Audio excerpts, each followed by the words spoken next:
One Zambia, One Nation. Welcome to Zanis News. I'm Kralibel Msonda, and our sign language interpreter is Neham Mombi. The headlines. UNZA gets support to undertake study on mitigating climate change. Petauke Council to spend 2.7 million kwacha on new market rehabilitation of abattoir. Plus CEC loan facility contributes to food security. And now the news in detail. The Southern African Science Service Center for Climate Change and Adaptive Land Management has supported the University of Zambia through its School of Mines to undertake studies aimed at mitigating the effects of climate change in Zambia. Under this project, called Tipping Points Explained by Climate Change, the researchers are focusing on how groundwater can be protected in the era of climate change. More in the following report by Kenneth Chomba. Zambia experienced one of the worst droughts during the 2023-2024 rainy season, such that the country is still recovering from it. Researchers from the UNZA School of Mines, with support from SASCAO, are conducting studies on the Zambezi Upper Basin, focusing on the protection of groundwater resources in the country amid this climate change. Normally, during times of drought, the first response that most governments have is to say, just go and drill boreholes, okay, which is natural, right? But through our research, we've shown that if you go with this one-size-fits-all kind of approach, the risk is that maybe some of the aquifers might even dry. Okay, we are risking depletion in as far as sustenance and sustainability of this resource. We've also shown the extent at which drought affects these groundwater resources, especially in places like the Upper Zambezi. A number of milestones have been achieved so far under the Tipping Point Explained by Climate Change project. That we've been working with communities, civic leaders, traditional leaders in the implementation of this project. Through that kind of engagement, we've been able to transfer knowledge to people who are in the hotspot areas, so that they're more knowledgeable, they're more familiar with their local context, problems that are happening in there. And through that engagement, we have also learned a lot around how, for example, traditionalists adapted to issues to do with drought, elements as well. Then also a very important milestone is the engagement also with government entities. Government is obviously very keen at trying to uncover, modalities or solutions that are addressing challenges of, climate. The use of science through research is one way the country will be able to mitigate the effects of climate change. Kenneth Chomba, reporting for Zanis TV in Mansa. Meanwhile, Mwandi district in Western Province is set to receive a 1 million kwacha agricultural project that will be able to improve the economic livelihood of the community. The project, which will be implemented by the Ministry of Green Economy and Environment, is under a pilot project for climate resiliency. Speaking after inspecting a 4-hectare site earmarked for the project by Luanja Multi-Purpose Cooperative, Ministry of Green Economy and Environment, team lead Brenda Simainga said over 1,000 people are expected to benefit once the project is operational. Details in the following report.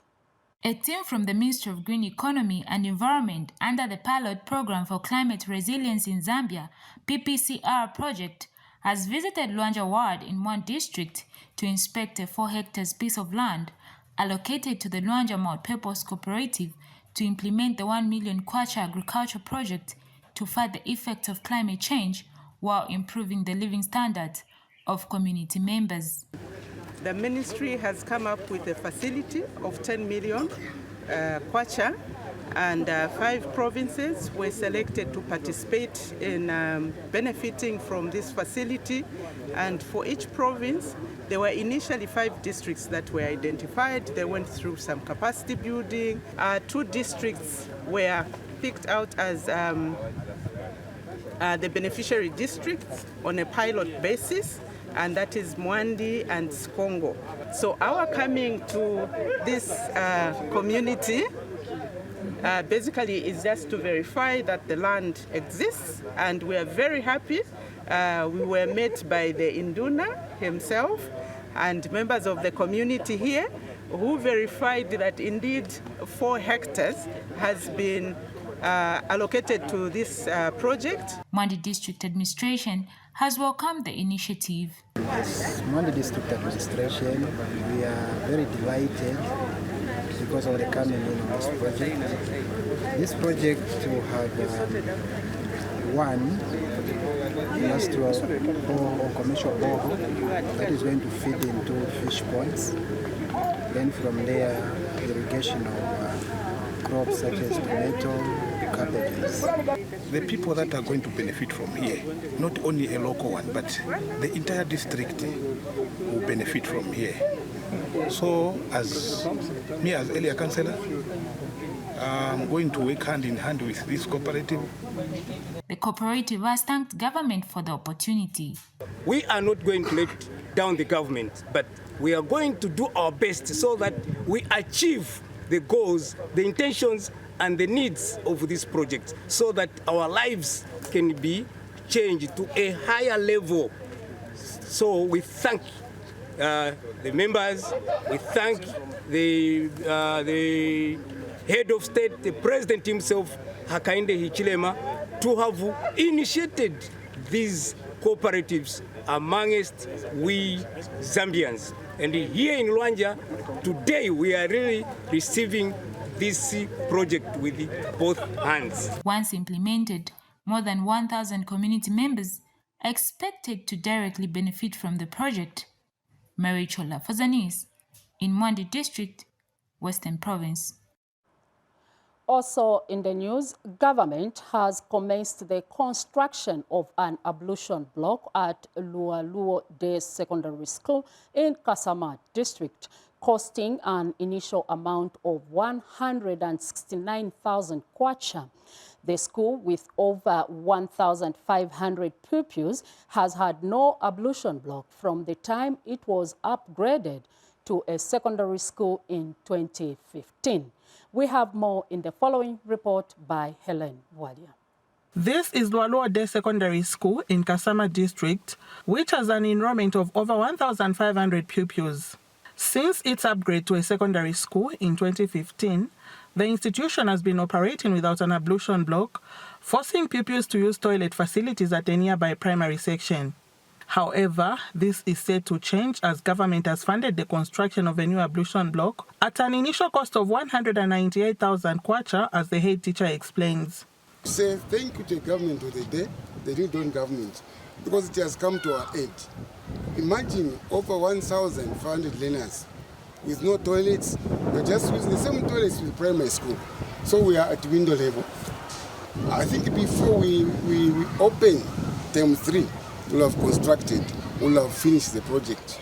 So I'm not running away from, it is not easy. The government has a lot of projects, but for them to have thought of us is a pat on the back of the government. Faith Mando, a grade 11 pupil, explains how the lack of a proper sanitation particularly affected the girls. We've been facing many challenges. Like during classes, you have to go direct to the primary section, which is very long. And when coming back, you find that maybe we are having a lesson. By then it is even done. So we are thanking the New Dawn government for constructing this ablution block. The contractor working on the project has made this appeal. We are appealing to the authority if they can speed up the process of procurement, then we are likely to finish this in the next 1 month. Yeah. So we are grateful for the government, and you see we have even employed about 6 public layers who are working on this project. Helen Bwalia reporting for Zanis News in Kasama District in Northern Province. We continue with the news. The Petauke Town Council says it will soon construct a modern market and rehabilitate the district abattoir to suit modern standards. Petauke Town Council Public Relations Officer Corinne Mwanza said the works for the two projects will be undertaken at the cost of 2.7 million kwacha. Ms. Mwanza explained that the works will be undertaken through the Zambia Devolution Support Program, a World Bank project that aims at supporting decentralization. Details in this report. A first sight at this trading area gives an impression of inadequate infrastructure and overpopulation, like many other developing cities. Petauke has continued to face this challenge for many years. To remedy this, the local authority plans to construct a modern market and rehabilitate the district abattoir to modern standards. Petauke Town Council Public Relations Officer explains the initiative. So, under Petauke for the year 2024, of which we were allocated about 2.7 million under the Zambia Devolution Program. So far, the two projects that are earmarked for implementation is construction of the market. This project will actually help to decongest the already existing markets and also help to reduce numbers of street vendors who are currently along the Boma Road. So the market will cost about 1.9 for the entire contract sum. So the abattoir rehabilitation phase will cost the local authority and the Zambia Devolution Service Program about 650,000. Meanwhile, the Petauke Chamber of Commerce and Industry has welcomed this development. In fact, the idea the council is bringing is actually a very brilliant idea, because what we need is developing our district. How can we develop our district? You see, if you go around these roads, people are just trading outside there. Even during rainy season, where are they going to get there? You don't have even toilets, where to go. So that's actually a welcome idea to the chamber, so that let's actually decongest the street. Make sure that these people goes to the right places and we clean our district. If we clean our district, definitely Petauke will grow. On the other hand, the traders are thrilled about it, but on condition that the market be near the road for easy access by clients. Atipangire market asatipangire kusaidi atipangire ko market mbali mwa road kuti otigula akotiona akatika mbali mwa road awe tibakonde kusaidi yayi. Hope Bwalia, Zanis News, Petauke.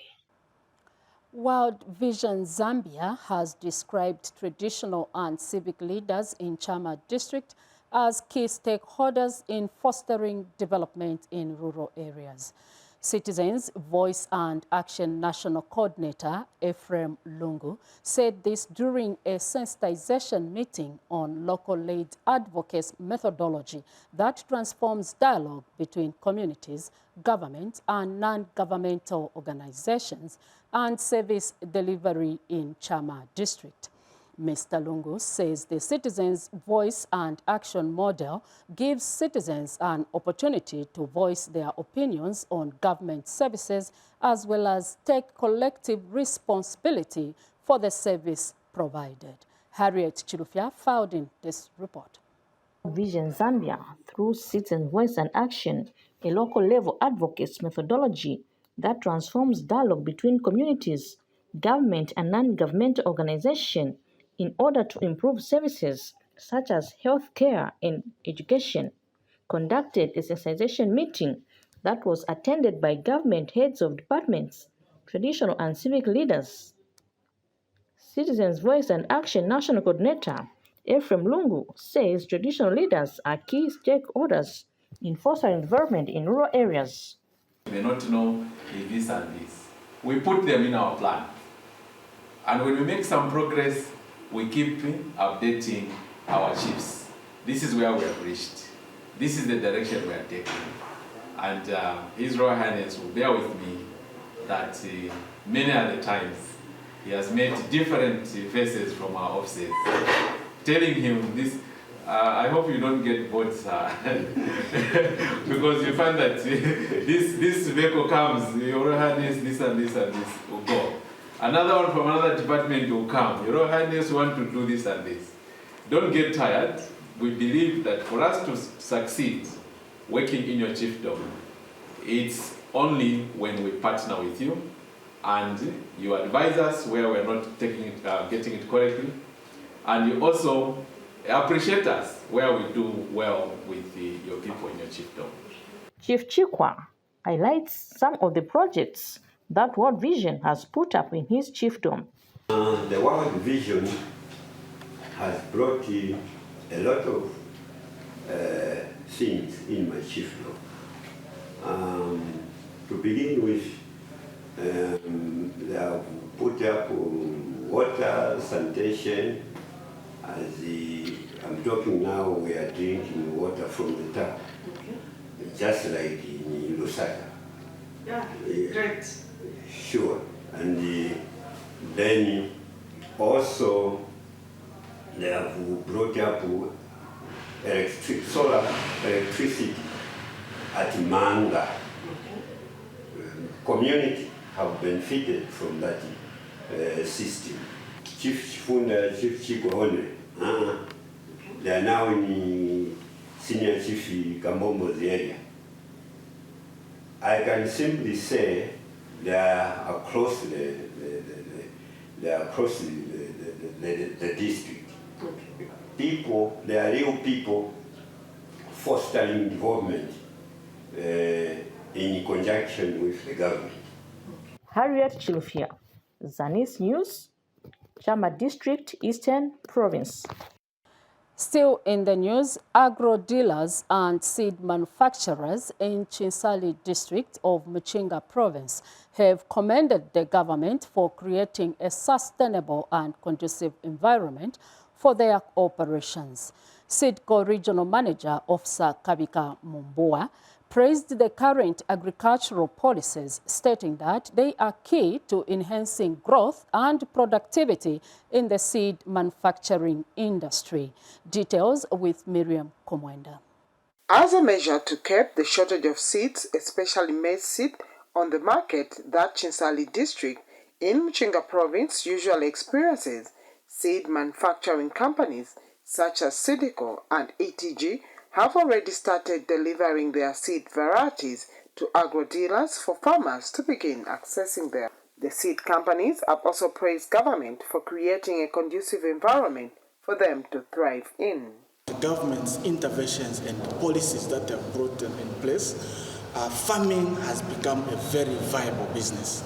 And as such, we commend government of the Republic of Zambia for these interventions and making sure that farming as at now is a profitable enterprise, is a profitable business. And also, if you look at government's target, where the ambitious target for the president, that the president raised of us producing up to 10 million metric tons. I think that is a very good challenge, and as a seed house, we are prepared to support government able to, in order for them to reach, in order for us as a country to reach that 10 million target in terms of us supplying the inputs on time. As you know, ETG is a giant in this industry.